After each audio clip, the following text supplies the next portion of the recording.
Hey everybody, I'm Adel Gamar. I'm running for Mayor of Coquitlam, and I'm honored to be on the podcast, I Only Touch Greatness.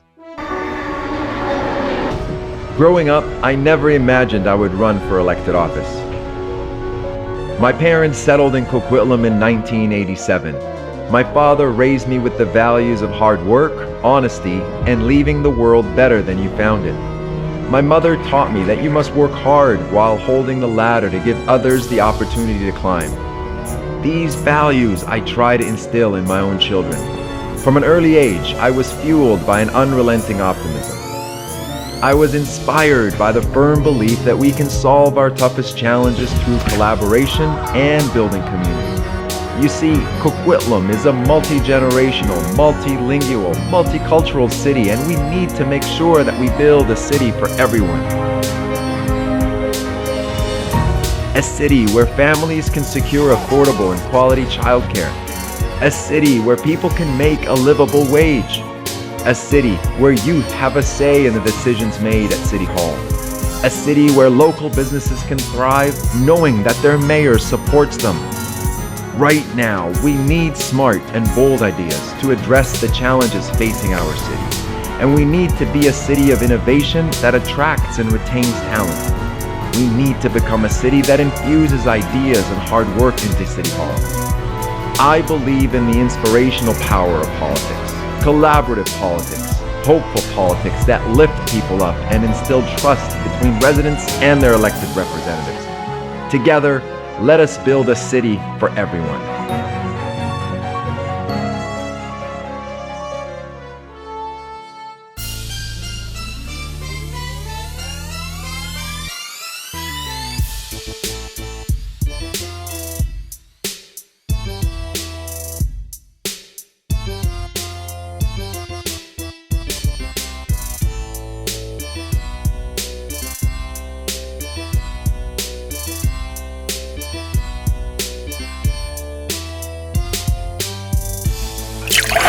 For the most beers on tap, great steaks, great staff, head over to the John B. Pub.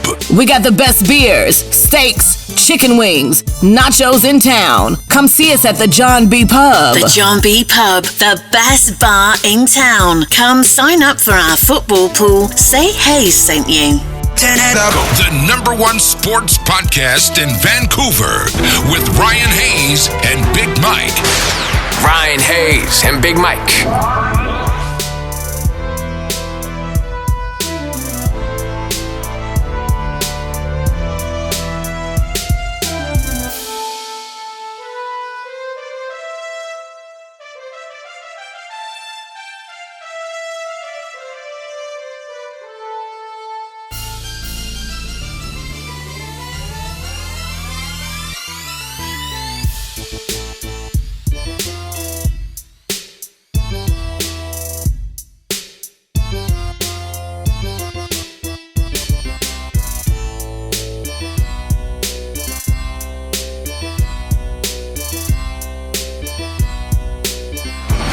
Ryan Hayes and Big Mike are taking over the podcast scene in Vancouver.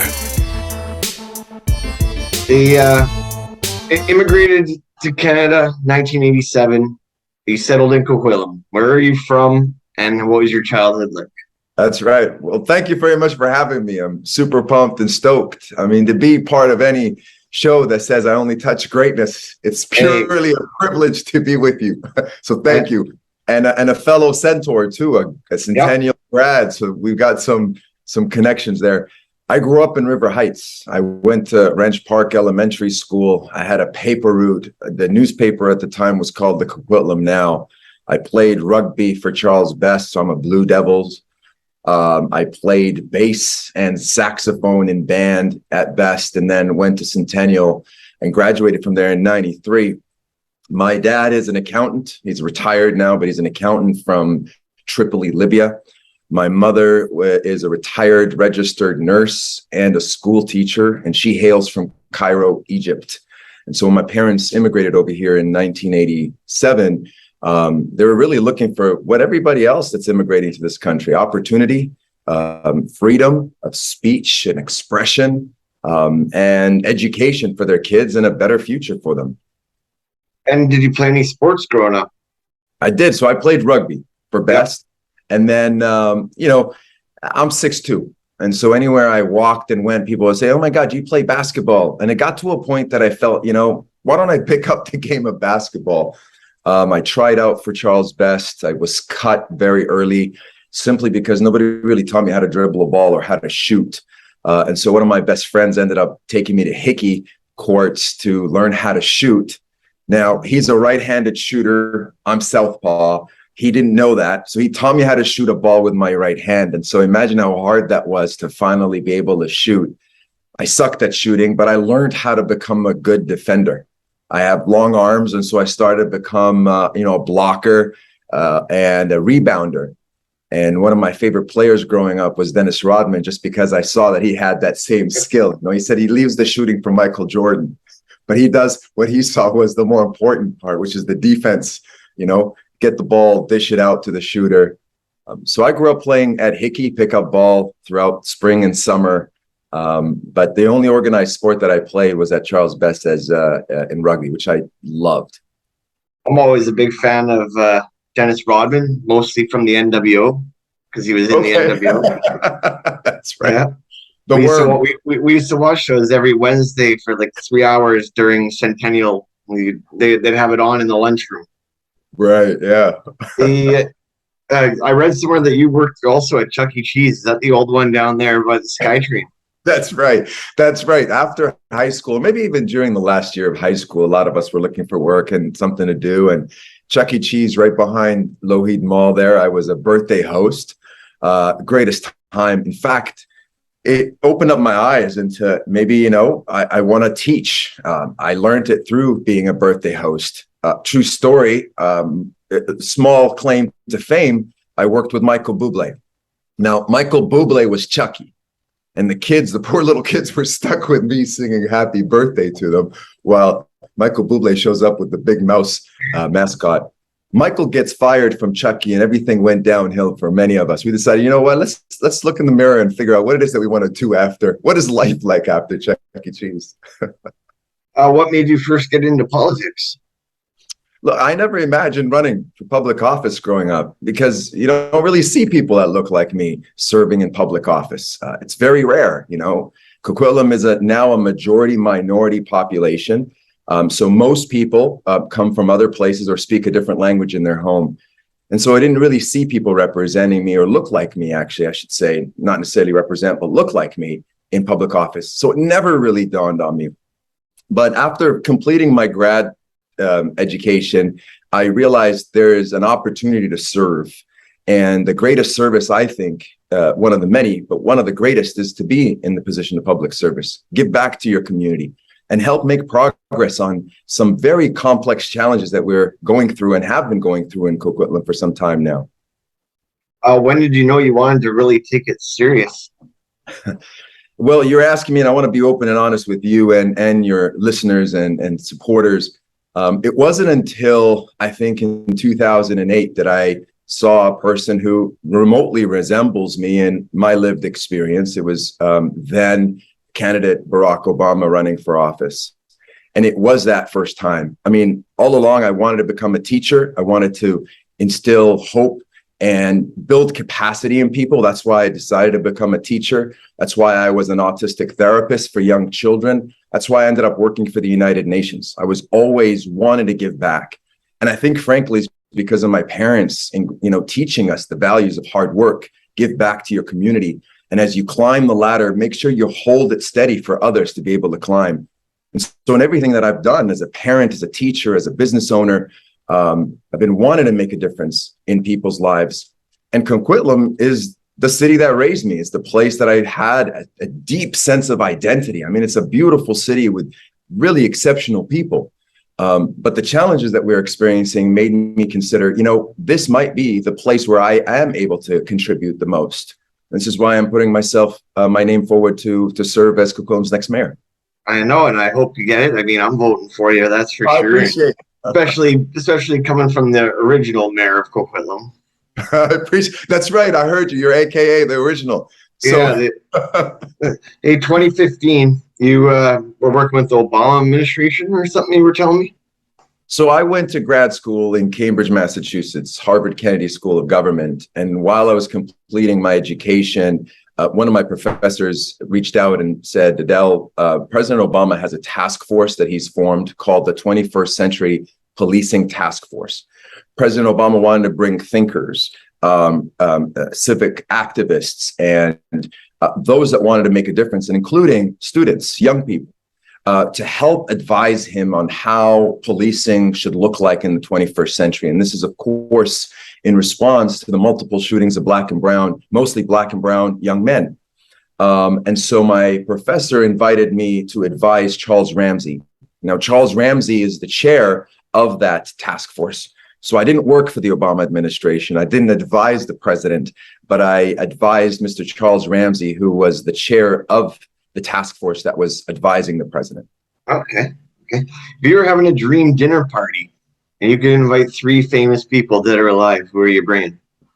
Wow, that are alive now. Dead or alive? Oh, dead or alive. First on my list would be Viola Desmond.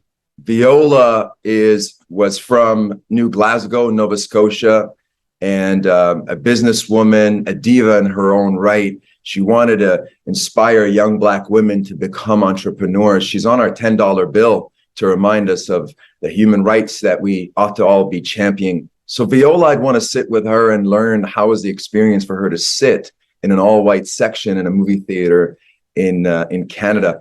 She's before, by the way, Rosa Parks. And so Rosa Parks is really the American version of Viola Desmond. And people remember Rosa, but they don't remember Viola. So Viola Desmond would be certainly number one. Who else?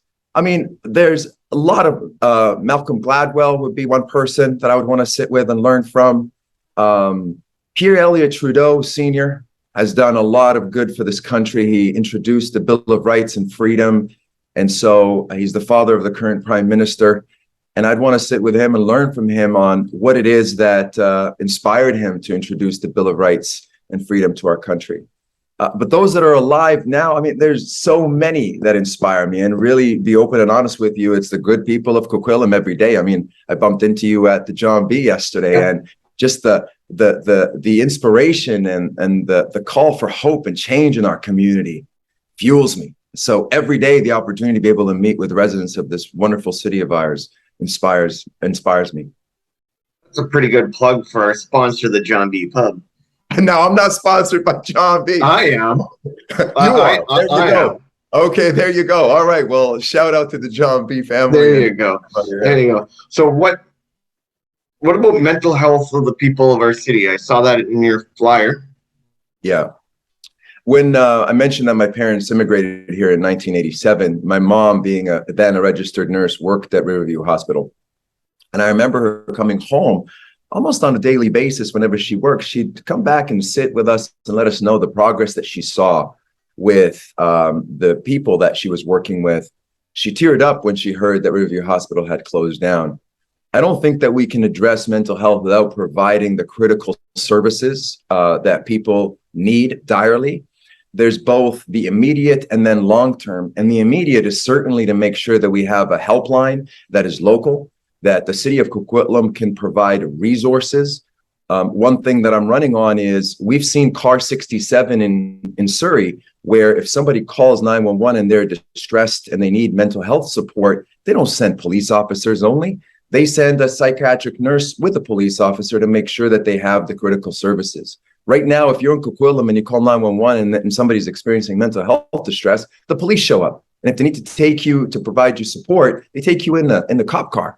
And so Coquitlam needs to make progress around that. And then the third thing is really to provide resources, opportunities for people to get the support that they need. That's all short term. Long term, you need a mayor that's going to be advocating and ensuring that Riverview Hospital is reopened. It's a state-of-the-art facility. It's right in our backyard. And that will definitely and certainly make some progress on the mental health needs that our community and the greater region needs. And is that the plan for it to reopen? There's a part of it that's currently open with limited number of beds. That needs to be expanded. I think if you drive by there, you'll regularly see Hollywood movies getting filmed over there. That's just it. Right. And it brings a lot of revenue to the city just because they're using the property. But I think it needs to be expanded. Again, it's a huge property that has history that we need to reconcile with, and an opportunity for us to be able to provide services and expand it so that it becomes truly a state-of-the-art facility for those that need the critical mental health support. Back in my day, we used to have like drop-in basketball on Friday nights at all the little schools around here. And we used to do things like floor hockey on Friday nights. And what are you doing for the youth? Oh, man. Well, Coquitlam, the population of Coquitlam is 30% of it is under the age of 24. And so if we're not paying attention to youth like 10 years ago, what are we doing? It's a fast-growing population in our community. We want young people to be engaged and feel a sense of belonging, like I certainly did. I brought up Hickey. Hickey was really the mecca of basketball in the Tri-Cities. And hockey. And hockey, you're absolutely right. And so do we have enough what we call social infrastructure, like courts, like libraries, other public spaces that bring people together? Not at the amount of growth that we've seen in the city. We've been building up without actually considering the important social infrastructure that brings people together, not only just young, but also seniors. I mean, one thing that I'm working on is ensuring that we build an age-friendly city. And by that, it means, from strollers to walkers. Are you seeing people out mingling, talking, variety of ages, not just youth and seniors isolated in their own places that we built them for them, but really an opportunity for everybody to come together. You brought up pickup basketball. Coquitlam now just opened up a couple of weeks ago in Millardville, its first purpose-built gym that is city-run in the history of Coquitlam. Okay. So far, if you wanted to play pickup basketball indoors, you'd have to go to schools and rent them out. But the city has never built a purpose-built basketball court or a multi-purpose court until now. So consider us playing catch up at this point. We're not building the social infrastructure that meets the ever-growing community of the city. And childcare is another huge thing for people in the city. I mean, I don't have any kids that I know of. Then, like the people, what's one thing you're running about too, right? Look, again, fast-growing population. A lot of young families are moving to Coquitlam. We should have been talking about this 10 years ago. Right now, certain childcare centers have a 500-person wait list. Some have to be on the wait list for 3.5 years. They have to drop around $400 just to put, remember how we used to play in the arcades and used to put a quarter, and everybody knowing I'm up next? You have to put $400 as a young family that wants to go back to work, $400 some odd dollars to be able to hold your place for childcare. Securing childcare shouldn't feel like you won the lottery. And right now, a lot of families are truly struggling, not because they're making the decisions to go back to work. It's going back to work while ensuring they have the appropriate childcare. Now, childcare has to be not only just affordable, accessible, but also quality, because we want to make sure that families are able to go back to work while knowing that their children are well taken care of. And by the way, this is around the clock. We can't talk about healthcare and supporting our nurses without making sure we have childcare that's around the clock because of night shifts. It's not daycare, it's childcare. And we are lagging so behind in this city. And so from some of your viewers are thinking, well, Adel, what are you going to do about this? I think that for every new development, and we've seen this in multiple other major cities, any new development has to incorporate in it accessible childcare, along with other opportunities like retail space or what have you. But again, we're lagging behind and families are feeling like they won the lottery when they're securing childcare. And I think we need to do better. Yeah, that's just it. I was always saying how if somebody's looking to start a job or start a business, why wouldn't you open a daycare and make nothing but bank on that? The challenge there's no retail, there's no space. So yeah, exactly. Even if you wanted to open up one, you're better off opening up in Port Moody or Port Coquitlam, where we're seeing a lot more childcare being built over there because they're taking an initiative and they're creating the space. The issue is space. and we just don't have enough of it in the city with the rising demand. I mean, we're having about 150,000 people living in Coquitlam. There's just major shortage of space. That's for sure. But everything's changing. The housing market's changing as well. One thing, the Austin Heights area, that's where I obviously live. I'm looking forward to the new one day it being like Newport Village type. Yeah. So what do you like about Newport? Let's hone in on that. What makes that special that you'd want to see it in your backyard? I don't know. I like the walking area. If they made Ridgeway say walking only, and then no cars, I'm good for property value. I mean, yeah. Look, people were talking about, with the rising of gas prices, the premier needs to do something by cutting our gas prices. And I say to them, look, we shouldn't ask the premier, what are you going to do for our gas prices? But we should all be asking our mayors, what are you doing to make sure that our cities are walkable and less reliant on cars? I mean, I don't have to sell it to you why walking is good, being outdoors, meeting with people, just bumping in. I mean, I bumped into you at the John B. Yeah. What if that was outdoors at a place where we can just sit and talk and mingle? And so I think we need to be designing a city that is walkable, and it is good for our mental, physical well-being, deep connection with each other, and of course for the environment where we're not having to rely on cars. I think it was a missed opportunity in Austin Heights, that tall building. And matter of fact, I was talking to one of a competing developer, and they said that should have all been wood frame, 6 floors, low density, allowing more walkability and connectedness. Once that building is finished, I mean, it's in your backyard, so I don't have to tell you. I mean, the congestion of traffic, because it's so heavily reliant on cars, versus, like you said, a Newport Village model where people are able to walk and meet. What are some of your hobbies outside of running for mayor? Well, hold on. Disclaimer. I'm not, it's not necessarily a hobby. It's a deep commitment to wanting to serve. And that's why I'm putting my name forward. If I'm not home, I'm at the hockey rink watching my daughters play hockey, or we're grabbing sushi or kubide, Persian food, from around the corner from where we live. Being with my young and strong women, my daughters, is really a wonderful anchoring for me. I listen to music. I mentioned I play bass, so during the pandemic, I picked up my old bass and started to play again. I like to read, but really just meeting with friends, people that I've grown up with that just remind me of being young again as I'm approaching my 50s. Yeah, geez. You don't look that old at all. Do you have any hidden talents? Other than bass. Other than bass and sax, I like to write. Okay. I like to write poetry. And I think it stems from me just loving to read the classics. I love to listen to variety of music. I love jazz, and I think that's probably why I ended up playing bass and saxophone. I listened to Sting growing up, Red Hot Chili Peppers. And so, the bass with Flea from Red Hot Chili Peppers, it was just an awesome player. And any group or artist that respects the bass, I find myself being drawn to their music. So yeah, listening to local talent music and variety of music really anchors me and inspires me. Right on cue then, a friend in common we both ran into last night, JT, Paranoid Studios. That's right. I didn't know that about him. Yeah. He's a local talent. That's right. So we're opening it up.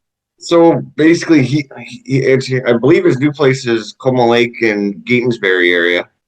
Nice. He used to be in Port Moody, but he's known in Vancouver music scene as one of the best producers of in the Lower Mainland.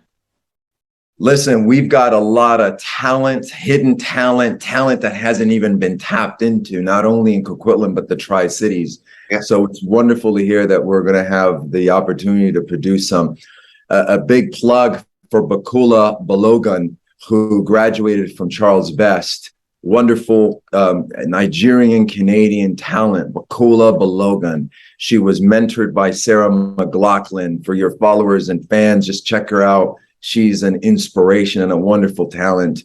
But there's just so many, and there's so many others in our community that having a recording studio just in our backyard would certainly provide them the services and also the tools that you need to elevate their voices and talents.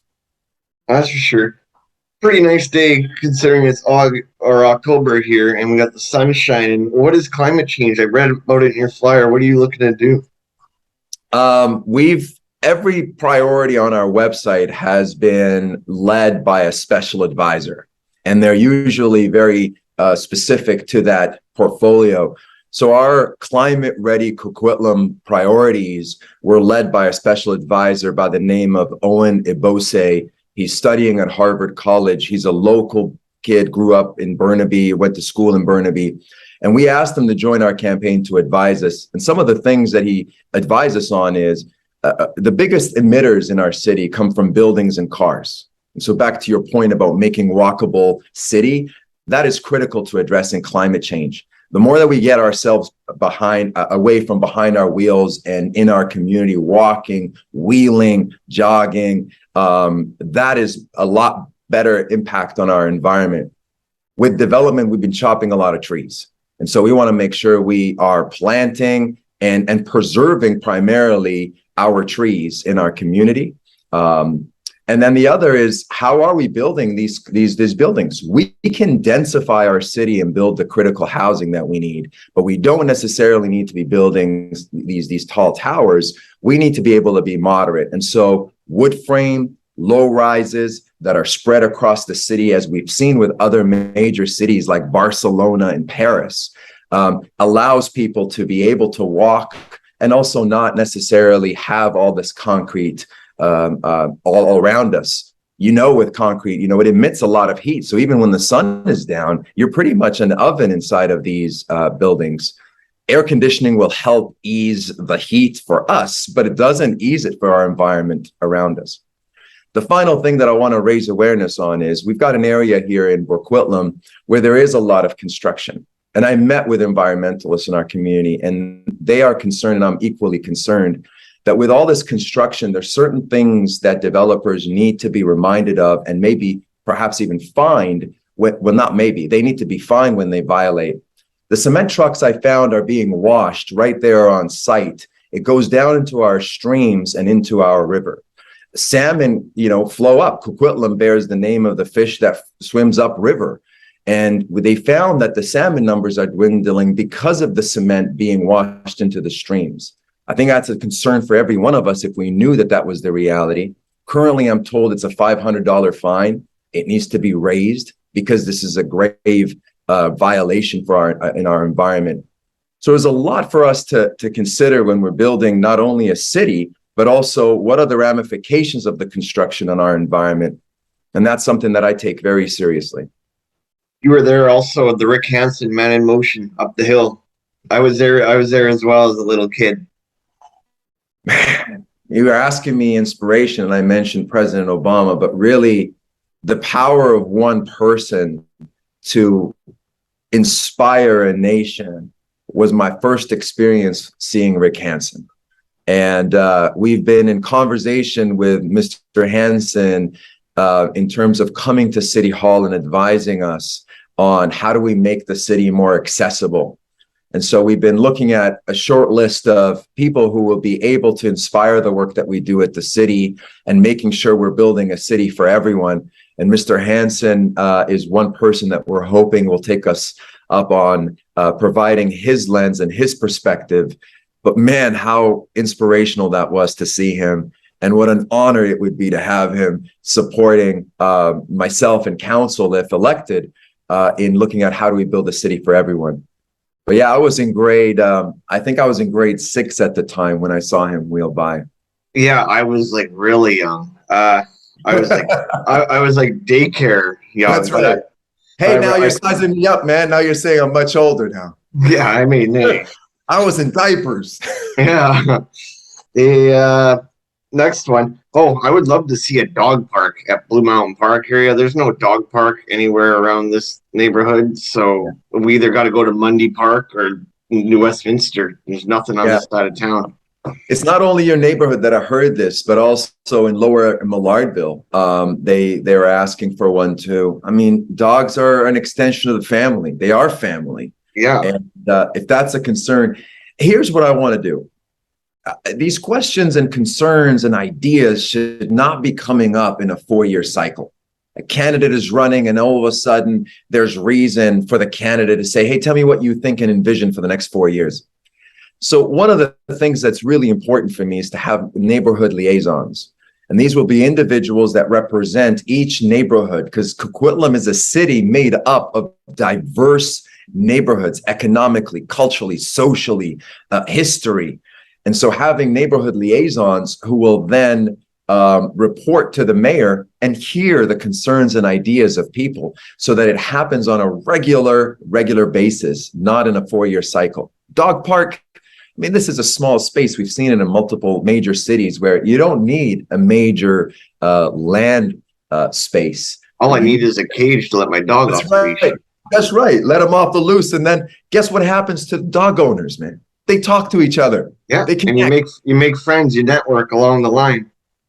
Speaking of friends, we were talking last night about the steel monkey and how so many people ended up marrying and, in long time relationships because of the steel monkey. And a lot of people at the John B were saying, well, how do we do that again where people could come and dance? And I think at that point, the DJ came on at John B and people started dancing.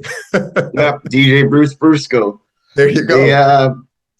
Yeah, Steel Monkey. I only ever got to go in there one time. You were still in diapers when I was going there? Is that what you're saying? Yeah, I only got to go there once with a fake ID, I think. But I heard it was great times back in the day. Right. But what was what's the most important lesson that your parents taught you? Yeah, I think really it'd be two. Work hard, and my mother's quote, hold the ladder while you ascend. Make sure that you're holding the ladders for others to climb. And that's something that I instill in my daughters. My daughters, who are my two older ones, who are now 22 and 20, were telling me, Dad, you remember when you sat us down when we were like 6 and 8, and you told us by the age of 16, you have to tell me how you're going to make the world a better place. And I said that? And they said, yeah. And we felt a sense of urgency and responsibility. We were just young. I thought, well, that's probably coming from my own parents. And I hope I didn't put too much burden on them. But there is this beautiful power in inspiring people to see themselves in the world around them and in the challenges. Because if they do see themselves in the challenges, they have the opportunity to help make progress. Yeah, I'm running for mayor of Coquitlam. But this campaign is inspired by the everyday people of this great city who not only say, yeah, we're voting for you, we're supporting you, but listen, we're going to hold you accountable and we want to see ourselves in the solutions. And so that's why we have special advisors. That's why we have young people inspiring our campaign to think about 7 generations down the line. It's why it was so important for me before I even committed to running. I sat with Chief Ed Hall of the Coquitlam First Nations and his 2 counselors. And I said, I don't know how to do this, but I want to ask permission and your blessing to run. I feel it would be wrong for me to put my name on a ballot and then they run my name on a list and people go vote without even having this conversation. One of the counselors looked at the chief and he looked at me and he said, Adel, this is reconciliation. Nobody has ever come to us to ask us for this. So we don't even know what to say to you except go on. Yeah. Do you remember what was the first CD you ever had? The first CD. See, if you take me back to like cassettes, I think it must be Nas's first album, Illmatic. Yeah. I think it was his first album. Classic. It would have been Illmatic. And then Lauryn Hill, Miseducation of Lauryn Hill must be like a close second, if not first. Mine was Salt and Pepper. There you go. With Shoop. Oh, you were in diapers then when you bought that, because that was a lot earlier than Nas. Yeah. If you could guest star on any TV show, what would it be? Ooh, a TV show. I'm hitting you with some fun questions here as we wrap this up. This is truly fun. I think it would have been probably, and I don't know how, I think it might have been in the Queen's Gambit. Okay. And I probably would have been there just inspired by this young woman who just keeps beating all these men in the game of chess. And I probably would have been there just to make sure I kept filling her glass of water and just to take a peek on her strategy. Smart chess player. If you could travel anywhere in the world right now, where would you want to travel to? Oh, Senegal. Okay. West Africa. If you were getting in a time machine, what era would you want to go to? Oh, 1987 to live my childhood all over again. Okay. Would you rather go back knowing what you know now to 1987, or would you rather go back, say, 22 years with $50 million in your pocket? $52 million of today's currency or theirs? There, back then. No, I think 87. And I'll tell you, it was just a pivotal time in my life, being a son of immigrants from various places in the world and having traveled. When we arrived in Coquitlam, my parents told me and my siblings, this is home. And it was really an anchoring. Coquitlam raised me truly. And to go back to that moment and relive the times, that would be exceptional. Money, I'm not sure I'd go for the money. Okay. What did you think of the Olympics 2010? Great time. It was a good time. Yeah, I mean, it was good. I think it certainly, put Vancouver more on the map, the whole region. I didn't share this, but the reason my parents immigrated to the Lower Mainland is we were in London, England, having left Libya. And my parents were reading the paper and they saw Expo 86. And then they asked each other, like, what is this? They went to the Canadian Embassy to learn more. And so I think what Expo did to my family coming here back in the 80s, I believe the Olympics did for a lot of people. And it's, an event that brought the world together to compete, but it really, I think, had a trickle effect on inspiring people to choose this area as a new home for the opportunities, the freedoms that most immigrant families are seeking, immigrants and refugees. That's just it. I hope we get it back here one time here. I think Vancouver's bidding right for the 2030 or something.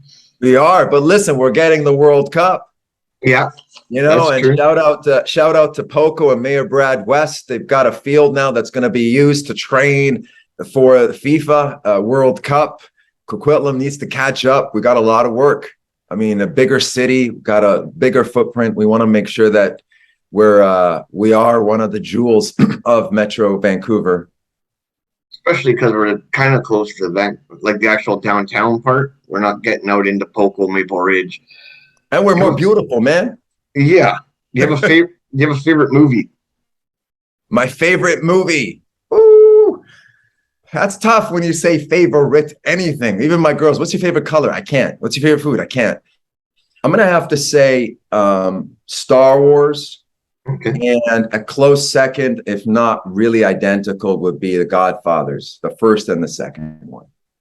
And the reason being Star Wars, that line, may the force be with you, has been an inspiration of mine. I use it in my leadership consulting is, may the force, and the force being that good, inspiring motivator for us. You have a favorite comedian? A favorite comedian? There's a lot. Oh, man, can I skip this one? Okay. Skip that one. Yeah, okay. I asked this question to most of my American people, but do you know what a Canadian tuxedo is? Yes, of course. Okay. I wore the acid wash version. Oh, okay. And I had a Def Leppard patch on the back, man. Right. Of course, being in the 80s, you definitely know what a Canadian tuxedo is. Do you have a favorite sports franchise?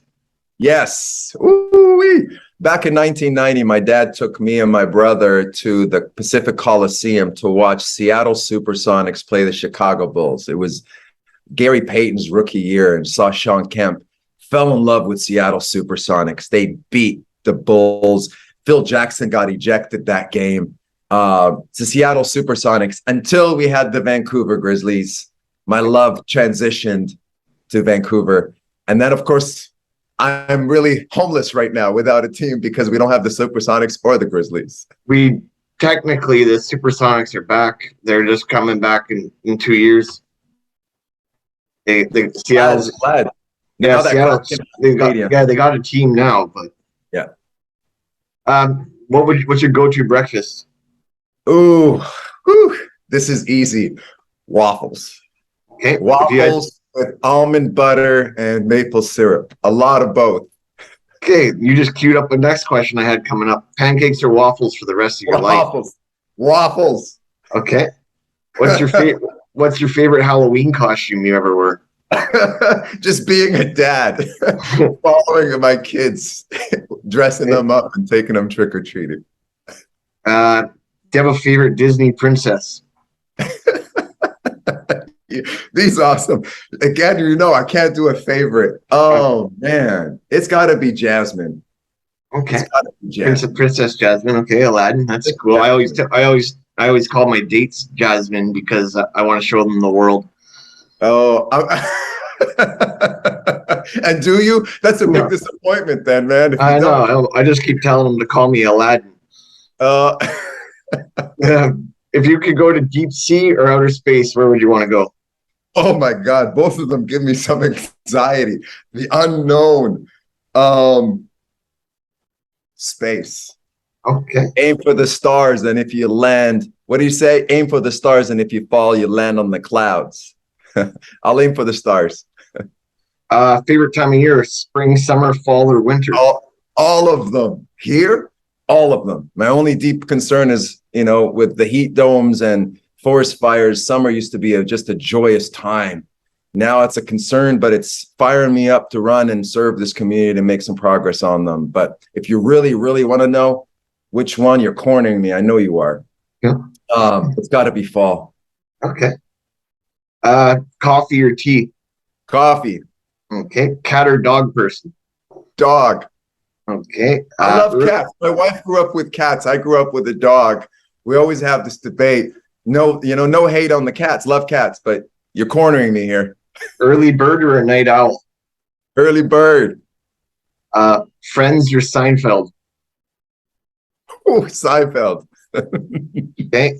Halloween or Canada Day? Canada Day. If you had a superpower, what would it be? Collaboration and listening. Okay. I'm If a you were dad, man. Got to learn how to do that pretty quick.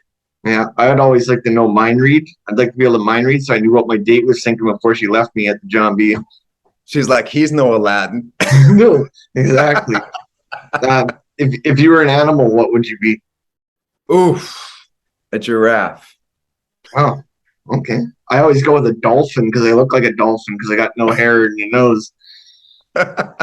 If you were able to see all, and apparently a giraffe has a big heart, but the ability to be able to see what's around the corner and ahead. That's just it. Dolphins are like friendly until they get put into a corner where they have to defend themselves. There you go. If you were a flavor, what would you be? A flavor, chocolate. Okay. I always go with mint because I'm mint. There you go. I go chocolate. I don't know why, psychologically, maybe the color of chocolate. Okay. And last one for you. What do you want your legacy to be remembered as? My name not being mentioned, but the progress of helping inspire people to reach their potential. I mean, no name. I mean, I work in leadership development where I always advise people, leadership is not about you. It's not about you. And if people say, oh, we wish we had him or her, then you're probably doing something wrong because there's dependency on that person. Leadership is an exercise where you bring people together to make progress on challenges. The work is what we need to be talking about. Leadership was exercised, not she's a leader, he's a leader. So my legacy is to not even be a footnote, but that there's progress around really a lot of the complex challenges we're having in our community. Health, mental health, housing, childcare, affordability, connectiveness, feeling a sense of belonging in the city is critical. And celebrating each other, embracing each other. My name, not even a footnote, man. This is the floor is yours now if you want to plug anything. Much love to you. I appreciate you. And the people of Coquitlam, you continue to inspire me. Growing up, I never imagined I would be in this position to run. It was humbling yesterday. I voted to see the name of a son of immigrants, an immigrant myself, to be in a position to help elevate your voices and your concerns, but also your dreams and hopes. Coquitlam is a multi-generational, multilingual, multicultural city.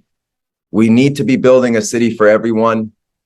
People of Coquitlam, you continue to inspire me. I'm humbled by the trust that you placed in me as a candidate. Make sure you vote. Vote, vote, vote. We need people to get their voices out. It takes 2 minutes to vote. There's no excuse. Get out there, express your freedom that so many people, including my own family, have fought long and hard for. Appreciate you. Much love and peace.